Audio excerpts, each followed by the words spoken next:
আসসালামু আলাইকুম everyone, welcome back to my channel Sumana রান্নায় সবাইকে অনেক অনেক স্বাগতম।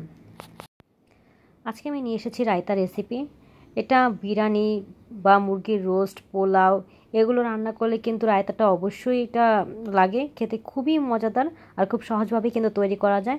তো দেখতে পাচ্ছেন আমি এখানে কিন্তু অল্প পরিমাণে গাজর আর অল্প পরিমাণে এখানে নিয়েছি শসা কুচি, দিয়ে দিলাম 2 টেবিল চামচ পেঁয়াজ কুচি, 1 টেবিল চামচ কাঁচামরিচ কুচি। তো আপনি দেখে বুঝতে পারছেন আমি কি পরিমাণ নিয়েছি, আমি কিন্তু খুবই কম পরিমাণে নিয়েছি। আর আপনারা পছন্দ মতো বাড়িয়ে অথবা কমিয়ে নিতে পারেন।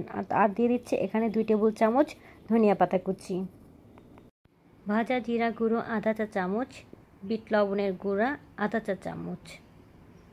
এখন দিয়ে দেব দই।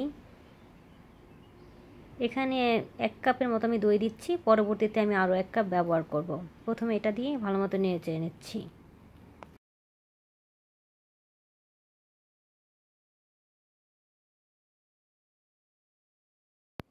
বাকি আর 1 কাপ আমি দিয়ে দিলাম, মোট এখানে 2 কাপের মতো দিলাম।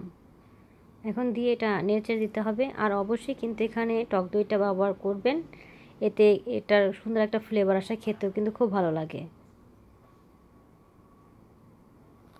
এখন আমি নেড়েচেড়ে এটা মিশিয়ে নেব।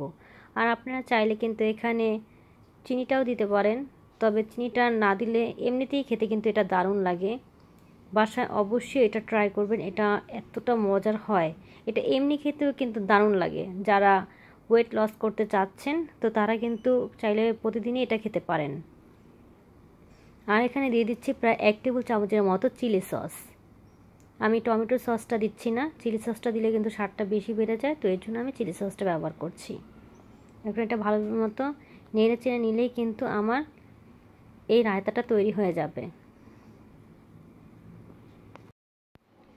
আমার রায়তাটা কিন্তু তৈরি হয়ে গিয়েছে। তো আশা করি আজকে আমার রেসিপি আপনাদের ভালো লেগেছে। বাসায় অবশ্যই একদিন ট্রাই করবেন, এটা খেতে এতটা মজার হয়। আপনারা এমনিতেও কিন্তু বিরিয়ানি মুরগি ছাড়াও কিন্তু এমনিও খেতে পারবেন, প্রতিদিন সকালে চাইলে এটা এমনিও খাওয়া যায়। আশা করি আজকে আমার রেসিপি ভালো লেগেছে। আজকে এই পর্যন্ত, সবাই অনেক অনেক ভালো থাকবেন। আল্লাহ হাফেজ।